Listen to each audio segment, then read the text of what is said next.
Hello everyone. सो अभी हमने जो लास्ट वीडियो में हमने पढ़ा था वो हमने यहाँ तक पढ़ लिया था। अब हमें नया टॉपिक स्टार्ट करना है हमारा नॉन कोऑपरेशन क्या है और ये नॉन कोऑपरेशन मूवमेंट क्यों स्टार्ट किया गया। तो चलिए अब हम शुरू करते हैं। सो अभी जो हमारी लाइन है वो यहाँ से स्टार्ट होती है। In his famous book Hind Swaraj 1909 Mahatma Gandhi declared that British rule was established in India with the cooperation of Indians. सो अभी बोल रहे हैं कि जो हिंद स्वराज बुक लिखी थी महात्मा गांधी जी ने 1909 में ये पब्लिश हुई थी। बुक का नाम था हिंद स्वराज। तो ये वन वर्ड में आप पूछ सकता है तो आप इसको लर्न कर सकते हैं, यानी एमसीक्यू में भी आ सकता है। तो ब्रिटिश रूल को एस्टेब्लिश किया गया था इंडिया में with the cooperation of Indians and had survived only because of this cooperation. So basically Gandhi ji ये कहना चाह रहे हैं कि आप जो ब्रिटिश रूल इंडिया में स्टैब्लिश हुआ था वो इनडायरेक्टली इंडियंस के थ्रू ही एस्टेब्लिशमेंट में ब्रिटिश की हमने हेल्प करी थी। मतलब वो ये कहना चाह रहे हैं कि अगर हम उनका रेजिस्टेंस करते हैं ब्रिटिश रूल का, ब्रिटिशर्स का, और उस वक्त पर हम अगर बहुत ज़्यादा रेजिस्टेंस कर लेते तो शायद 1-2 साल के अंदर with in 1 or 2 year period British rule जल्दी ही हमारे कंट्री से चले जाते। सो यही बताना चाह रहे हैं एक तरह से।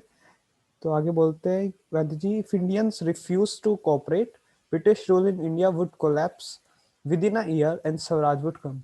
सो यही कह रहे हैं जो मैंने बताया कि जो इंडियंस ने अगर उनको रिफ्यूज किया होता कि हम आपका कोऑपरेट नहीं करेंगे, मतलब कोऑपरेट से मतलब है जैसे ब्रिटिश ने स्टार्टिंग में पैसे की हेल्प से इंडियंस के कुछ लोगों को खरीद लिया, कुछ को जॉब पे रख लिया, और इसलिए इंडियंस थोड़ा लालच में आकर वो उनको कोऑपरेट करने लगे और इस तरह से ब्रिटिश रूल इंडिया में स्टैब्लिश हुआ। सो यही बोलना चाह रहे हैं कि वो कोलैप्स हो जाता अगर हम पूरी तरह से उसका सपोर्ट ना करके पूरी तरह से रेजिस्टेंस करते।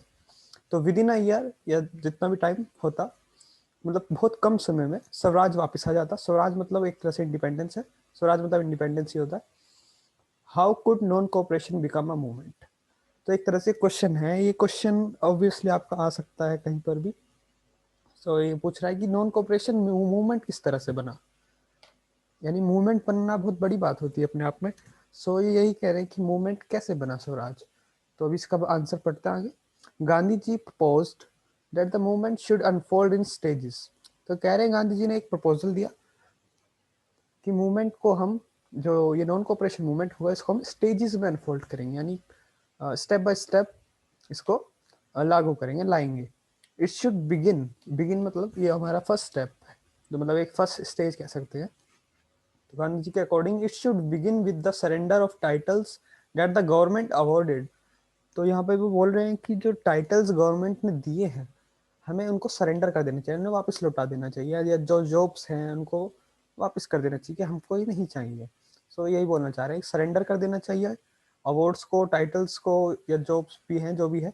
बॉयकॉट ऑफ सिविल सर्विसेज वही है, सिविल सर्विसेज में जो आप वर्कर्स काम कर रहे हैं, इंडियंस जो लोग हैं, उनको बॉयकॉट करके छोड़ देना चाहिए, उसे रिजाइन कर देना चाहिए। आर्मी को छोड़ देना चाहिए, पुलिस को, मतलब ये सभी को कह रहे हैं एक तरह से। कोर्ट्स को छोड़ देना चाहिए, लेजिस्लेटिव काउंसिल्स को छोड़ देना चाहिए, स्कूल्स को, मतलब टीचर्स के लिए कह रहे हैं ऑब्वियसली, फॉरेन गुड्स को, ऑब्वियसली हमको सब कुछ ही बॉयकॉट करना है जो बाहर से आया हुआ है। सो पूरी तरह से ही बॉयकॉट करना। अब बॉयकॉट का मीनिंग क्या होता है?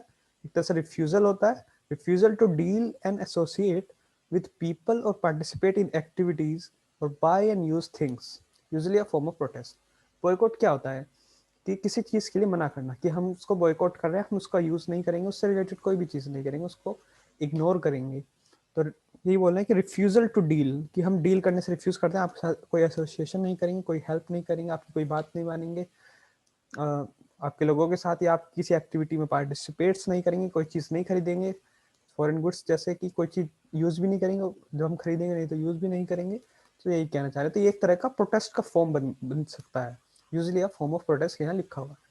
चलिए अब हम आगे आते हैं। Then in case the government used repression. तो कह रहे हैं फर्स्ट स्टेज थी कि हमने सिंपली बाइकआउट किया, सरेंडर किया टाइटल्स को।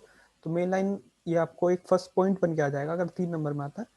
तो सेकंड यहाँ पर आता है then in case the government use repression, तो रिप्रेशन से यहाँ पे हमारा मतलब है गवर्नमेंट ने हमारे ऊपर वायलेंस किया, किसी तरह का दबाव डाला, या तो हमको एक फुल सिविल डिसोबीडियंस कैंपेन को लॉन्च करेंगे। तो कह रहे हम फुल सिविल डिसोबीडियंस कैंपेन करेंगे।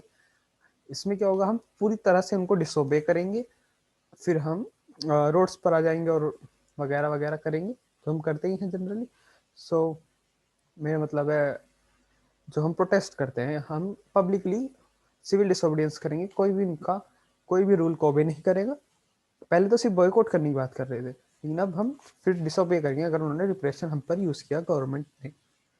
Through the summer of 1920, Mahatma Gandhi and Shaukat Ali toured extensively, mobilizing popular support for the movement. So कह रहे हैं कि 1920 का जो समर था, उस टाइम पे शौकत अली ने और महात्मा गांधी ने एक्सटेंसिवली टूर किया, यानी पूरे इंडिया में उन्होंने टूर लिया और लोगों को अपने साथ मोबिलाइज किया, अपने साथ उनको मोटिवेट किया, उनको इकट्ठा किया, जिससे वो भी सपोर्ट करे हमारी इनके मूवमेंट को, यानी नॉन कोऑपरेशन मूवमेंट को।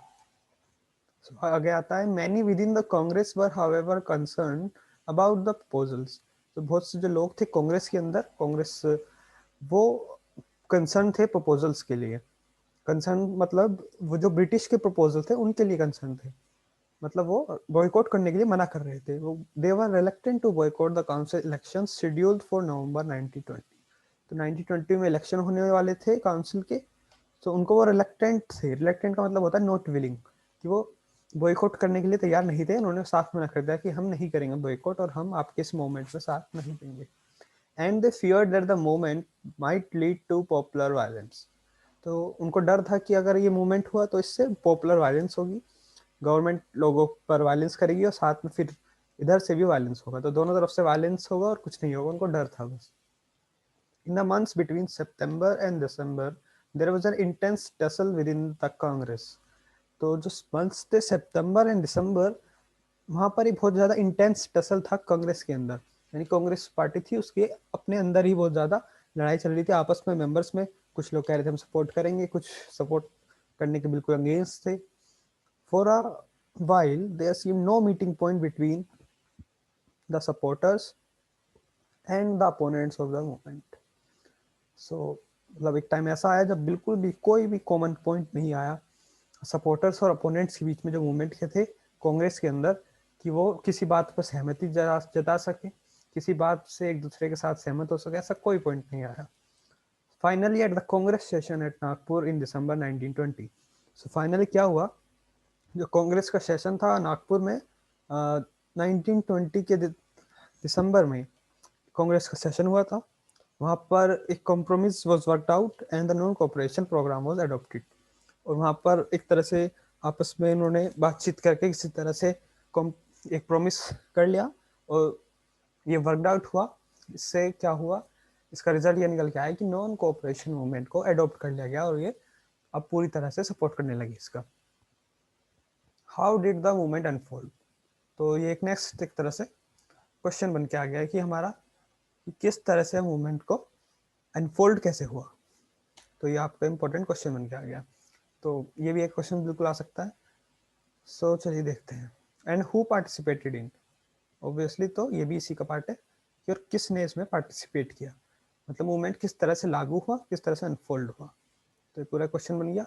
And how did different social groups conceive the idea of the non cooperation, तो एक अच्छा क्वेश्चन बन के आ गया कि डिफरेंट सोशल ग्रुप्स के लिए किस तरह का आइडिया था, मतलब वो किस तरह से लेते थे इसको मूवमेंट को। मतलब सबके लिए मूवमेंट अलग अलग होता है ना, सब किसी के लिए सेम नहीं हो सकता, सब किसी के लिए अलग मायने हैं, कोई किसी तरह से उसको लागू करता है, किसी तरह से एक्ट करता है, तो यही बोल रहे हैं।